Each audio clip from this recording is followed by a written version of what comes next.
Hey everybody, welcome to the fifth episode of Drive Thru FM. Today we're going to cover my top 5 games of 2015 so far, but with the caveat that I'm going to cover games that were released prior to Origins. I typically do this every year, kind of do it right before Origins just to kind of kick off the con season, just to kind of catalog and capture those early releases in the year because those are often forgotten, even by myself when I try to figure out, what is my favorite game of the entire year. A lot of those early, like January, February releases, especially, just get forgotten. And even last year, I did not include Liberty or Death at my end of year list. And for some reason in my head, I had that as a 2015 release instead of a 2016 release. So I totally screwed up there. So this is why I do this, just kind of take a snapshot and then, just kind of go from there. And so we'll jump into that, and I'm doing this sort of quickly off the back of the last episode where I talked about my experience at Origins, trying to get back on a regular schedule, or I try to do one of these at the beginning of a month. And I really would probably like to do kind of a pre-Gen Con episode in August, and to kind of cover some of the games I'm looking forward to for that. So I said, let me jump in and do this, and I can kind of correct myself and do my kind of annual, I guess now it's annual, I've done it for a few years now, top 5 games of the year so far. Before I get into that, just a little quick what's been going on type of thing. Well, I just posted reviews for Unearth as well as Sentience, which are two, I would say, like cousin games. They're both got some dice manipulation, a little bit of set collecting. They're pretty light, relatively, about 30 to 45 minutes to play. Definitely go check those reviews out. I just released those maybe today at the time that you would hear this, or yesterday. So yeah, definitely check those reviews out. I kind of waited to release those both at the same time because they're very, very similar, and I really did enjoy both games. But I don't want to spoil too much of the review if you haven't watched it yet, but I did enjoy both of the games, and they both have really good artwork and really good mechanics and all that good stuff. And kind of in that spirit, I guess I'll give you kind of a sneak peek of reviews that will be coming up within the next week or so.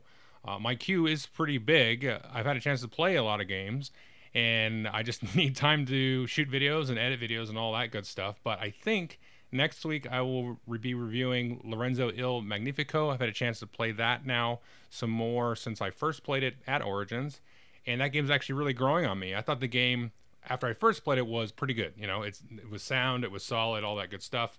And then I had a chance to now play it with 4 players with the full count.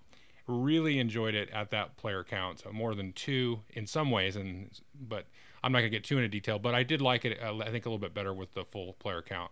Really good, solid, crunchy Euro, kind of like one of those mechanics for mechanics' sake type of games. But I do enjoy that kind of thing from time to time. So definitely look forward for that review. And then also we'll see in there the automobiles expansion is really, really fun and really cool. They did a lot of really interesting additions. There's kind of like a campaign mode and some driver special abilities, and there's like sponsors and stuff like that.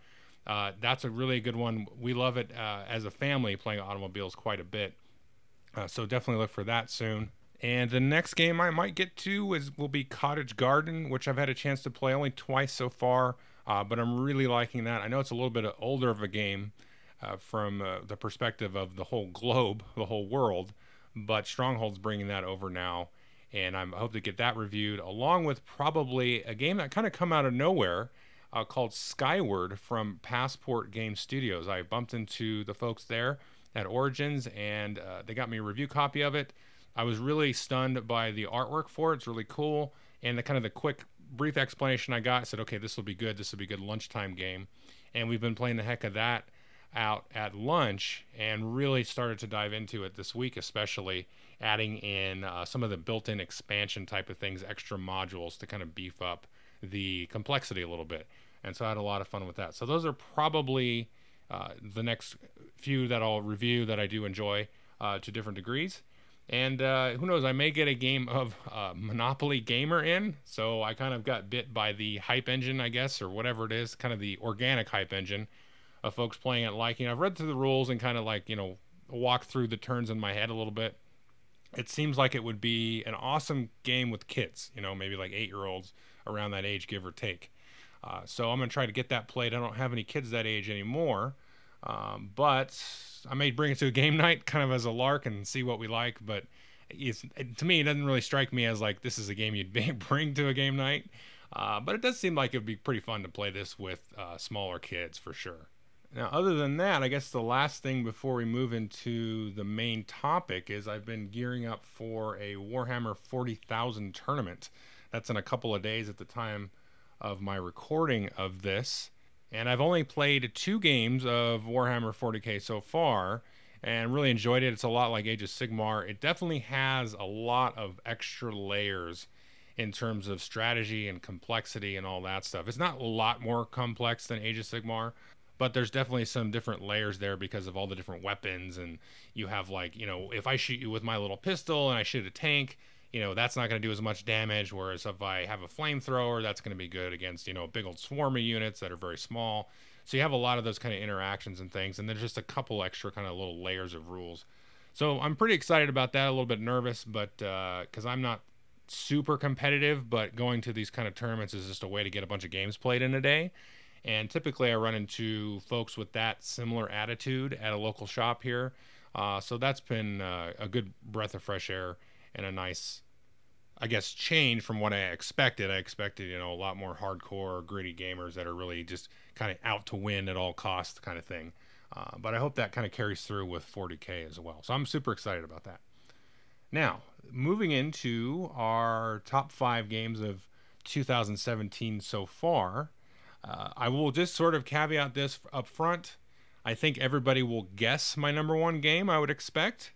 And this is a weird year because the number 1 game now, like, it's such like this over-the-top bombastic achievement. I'm totally spoiling it, but I'm not going to say the name of it. But it's just completely like a light years apart from the typical games that are released. So I'll just kind of leave that, let you think about that for a minute. But jumping into number 5 is Ethnos from Simon Inc. Really, really fun game. Very light, very quick.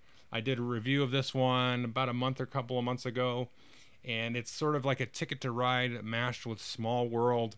I do see some, I guess you'd call them complaints about the artwork and the graphic design. Yeah, I can kind of see that, but I don't know. Once I'm in playing the game, it's that kind of stuff dissolves, and I'm more interested in the strategies and, you know, playing the right cards.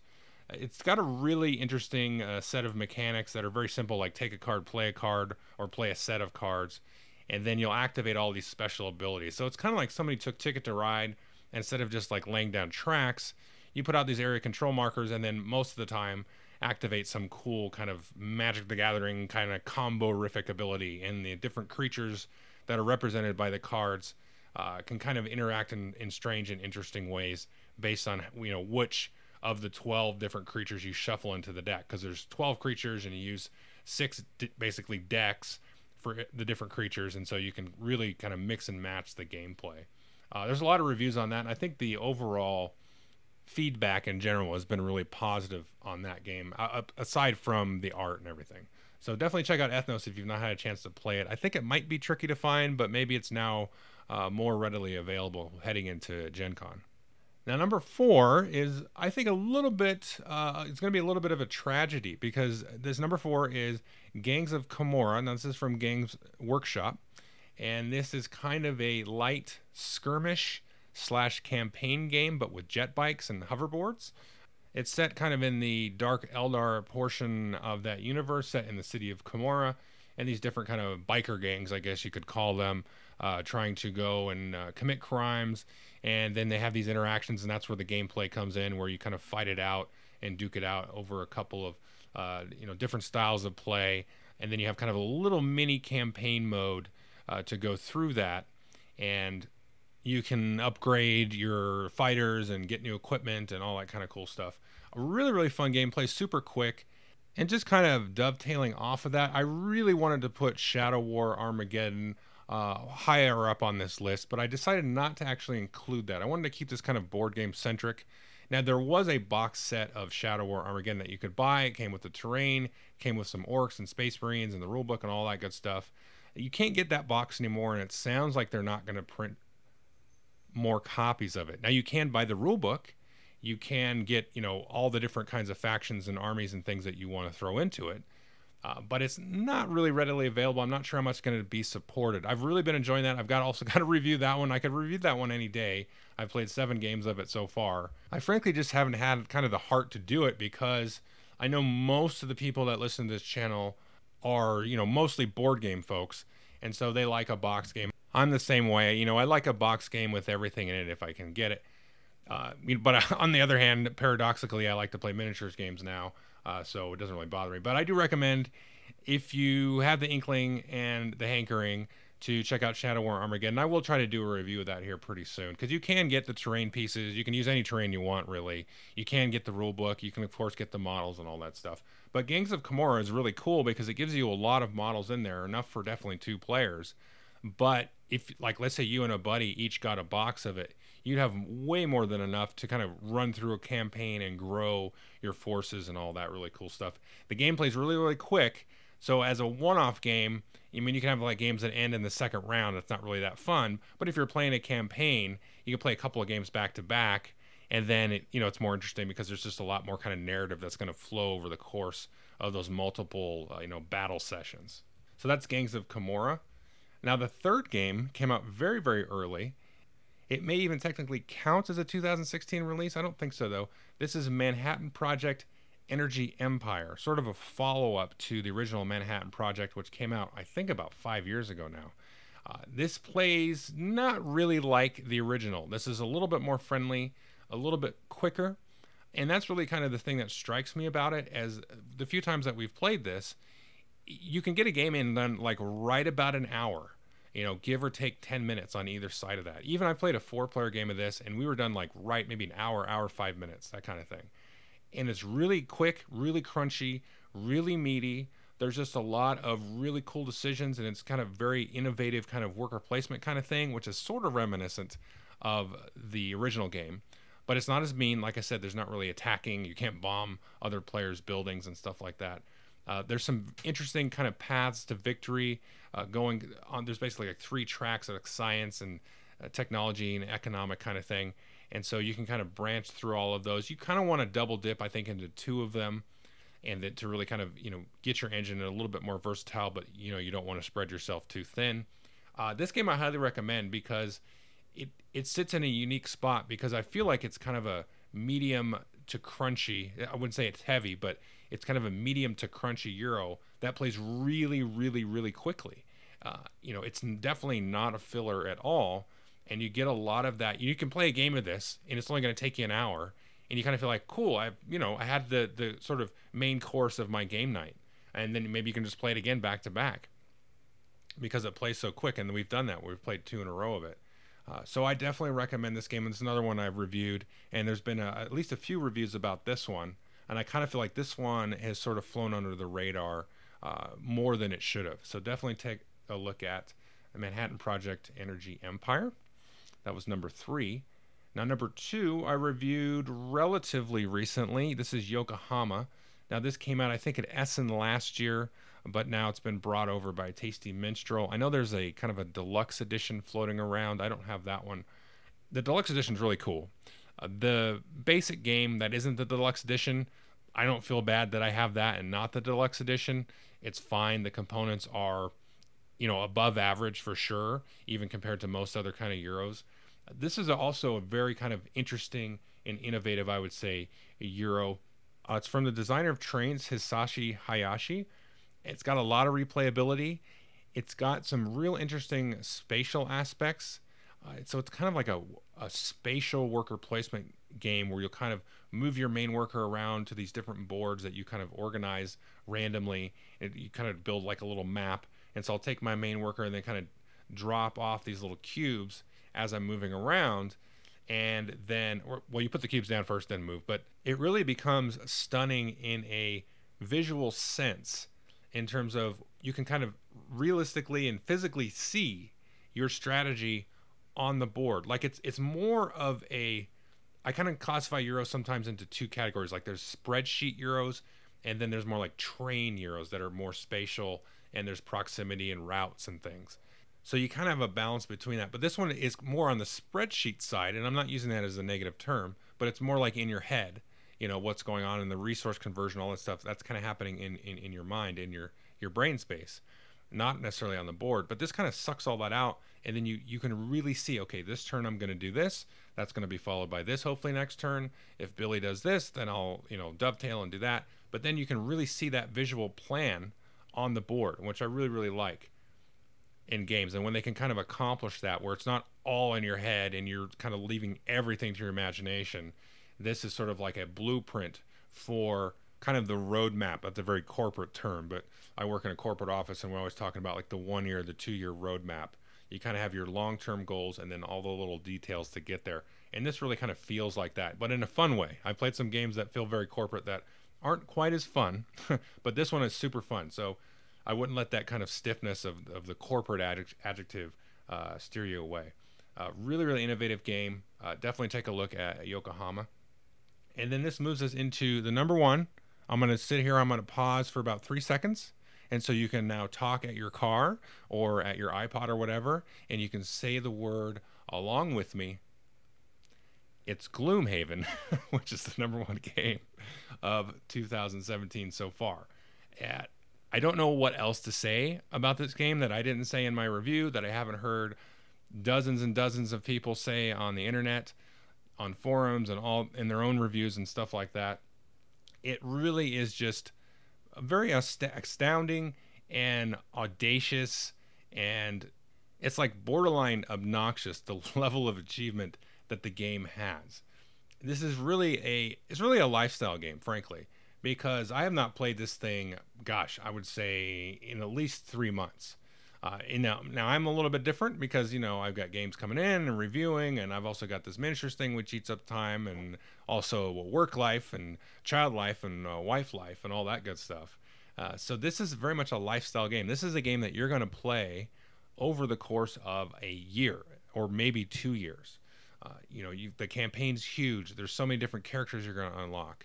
You can go back in and you can play it again. You can pick it up and play kind of like an arcade mode style thing where you just grab some characters and play them, which I've done. And at the time I think of the review, I hadn't yet played it that way, if I recall correctly.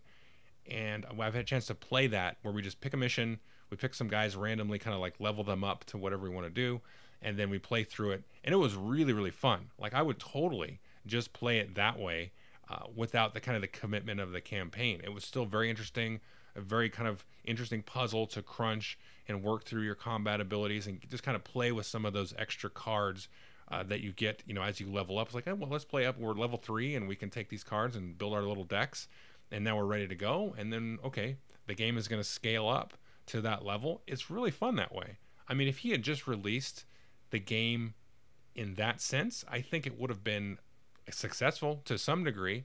It's really, really fun to play that way. But everybody wants to play, I think, the campaign and kind of play the legacy aspect of it, and that makes a lot of sense. And there's just so much kind of like just packed in there in terms of the stories you can read and just kind of the level that you can immerse yourself in a game.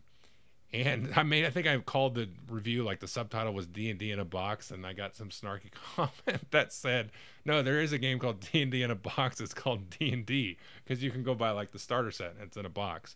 And I was like, okay. So, but anyway, I highly recommend this. I mean, obviously, if you didn't back the Kickstarter, either of them, then you probably won't get it for a while. Either way, I'm sure they'll have some more copies to put into distribution, I would hope, after this second run through Kickstarter. So that's kind of the number one game. And frankly, I kind of alluded to this at the beginning of the podcast, and I was like, okay, everybody knows my number one, probably. If you thought, a little bit about it, you could probably guess it. And I feel like this is going to kind of annoy me at the end of the year because, man, there's these other games that I haven't played necessarily more than Gloomhaven. I think I've got 9 or 10 plays in now of Gloomhaven. And, I haven't played anything else, I don't think, quite that much. Some stuff certainly approaching that number. But, yeah, it's just going to be strange because my personal kind of just, I guess you call it like a lifestyle, is not going to allow me to revisit this. It's just not. Like, I'm not going to take time to stop these other things that I'm doing to come back to this and play through the whole campaign. I just can't do it. I'd have to like stop reviewing games for a couple of months, or stop, yeah, basically that's what I'd have to do. I'd have to stop that and probably stop, getting into minis and all that. I just can't do that. I kind of want to. I'm really conflicted, if you can't tell. Like, I'd be like, yeah, that would be cool. Like, I don't mind just taking off a couple of months and just playing Gloomhaven for a while. I mean, I could do it. So it's a strange thing. And it kind of, sort of an analogous thing to that is Pandemic Legacy. That's coming out, the second season of that, and I'm super excited for that. I had a chance to talk to Rob Davio very briefly at Origins about it, and I kind of jokingly said to him, I said, "Can you be quiet now, because I don't want to hear anymore. I'm already excited." And he kind of looked at me cross-eyed. He's like, "No, I'm not going to spoil anything for you, dude." And I'm like, "Okay, I just don't want to hear nothing." And but anyway, it's kind of a sidetrack. I'm super excited for that, and Pandemic Legacy Season 1. Okay, where does that sit for me now? Now, that was my favorite game of 2015, 100% true.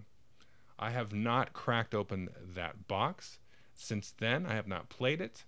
I do think you could play that game actually after you finish the campaign, for sure. You just kind of play maybe that last scenario, or you play sort of a vanilla version of Pandemic, but with all that abilities and things unlocked. You could totally play that. But I get asked a lot about this, hey, when are you going to redo your top 100 games of all time? And I think at the earliest it would be 2018, and I'm certainly thinking about that. Not to get more sidetracked, but I thought about Pandemic Legacy Season 1 at least. I'm like, okay, now where would I put that? Because I have literally not played that at all for what'll be like 2 years. And definitely I'll play Pandemic Legacy Season 2. So maybe that'll kind of push it back up into my consciousness a little bit, or I can sort of maybe name Pandemic Legacy as a whole, Season 1, Season 2. I feel like there's going to be a Season 3, who knows. But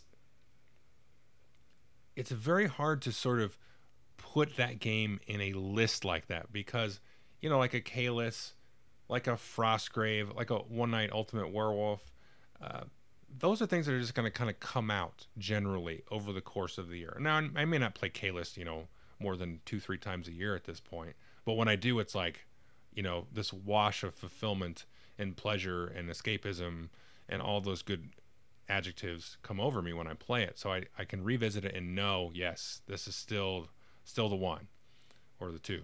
Well, we'll see. But you can't really do that with the Pandemic Legacy. So can I really put it? So maybe I'm just super overthinking this, but it is something I think about, because I'm putting a piece of nostalgia into my top games, and nostalgia is okay. Nostalgia is sort of a pet peeve of mine. It's sort of, I think, I don't know. It's almost, I wouldn't call it one of the 7 deadly sins, not to get too serious, but it kind of, for me, it kind of is. I'm like, ugh, nostalgia, yuck. I can't handle it. But that's just me. So anyway, I kind of dovetailed and wishy-washed over that. But Gloomhaven is kind of that same thing. It's like, yeah, it's awesome. I haven't played it for 6 months, Okay. It's really cool, though. So that's tricky.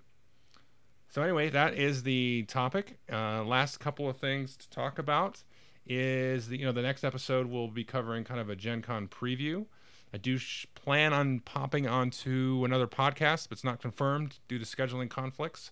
But hopefully I can jump on with some friends and I'll sort of, advertise that as well. But I certainly will do my own little kind of maybe top 10 games that I'm looking forward to at Gen Con. Now, I'm not going to Gen Con. And last year, I did not miss it at all. And this year, I already know I'm going to miss it, because I went for, I think, 5 or 6 years I've been. And then last year, I needed a break from it. And this year, I was kind of like, let me do new conventions, Origins, all that good stuff. Shut Up and Sit Down. And on PAX Unplugged, I'll be there as well. So, but anyway, but I am going to miss Gen Con this year because, yeah. Anyway, I'll talk more about that during the Gen Con episode, but I'm not going. I wouldn't say I'm sad, because it's just a gaming convention, whatever. But yeah, I am going to miss it a little bit when I see posts and everything from there. So those of you that are going, have an awesome time. Take care of yourselves. Stay clean. Stay hydrated. All those important things. I don't really have any pop culture thing to close out with. I will say I did go see Spider-Man. I did go see Wonder Woman this summer. Those are probably my top 2 movies of the summer so far. I am looking forward to Valeria, but the early reviews are that it's garbage, but the guy that did Fifth Element did it, and that's one of my favorite movies of all time. I know it's not a really good movie, but I really enjoy kind of just the look and feel of that and the kind of weirdness of it. But hopefully Valeria doesn't suck too bad. But anyway, that's just kind of a random pop culture thing. It is the movie Summertime. But anyway, everybody take care and chat to me on Twitter or Facebook or whatnot on Board Game Geek. And have a good rest of your July and August. Thanks.